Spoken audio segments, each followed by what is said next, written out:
بڑے جانور میں کتنے حصے ہوتے ہیں اور کیا قربانی کے جانور کے ساتھ ساتھ عقیقے کی نیت کرنا درست ہے؟ بھئی دیکھو، ایک بکرا ایک کی طرف سے، ایک دمبا ایک کی طرف سے، بڑا جانور گائے، بھینس، اونٹ وغیرہ یہ 7 لوگوں کی طرف سے کافی۔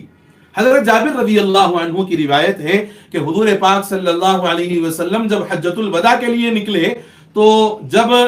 احرام باندھ کر کے یہ لوگ نکلے ہیں اور اپنے ساتھ ہدی کا جانور لے کر چلے ہیں تو حضور نے فرمایا تھا کہ جابر، بڑا جانور البقرۃ عن 7، کہ گائے 7 کی طرف سے، الجزور عن 7، اونٹ 7 کی طرف سے۔ تو معلوم یہ ہوا کہ بڑے جانور میں 7 لوگوں کا حصہ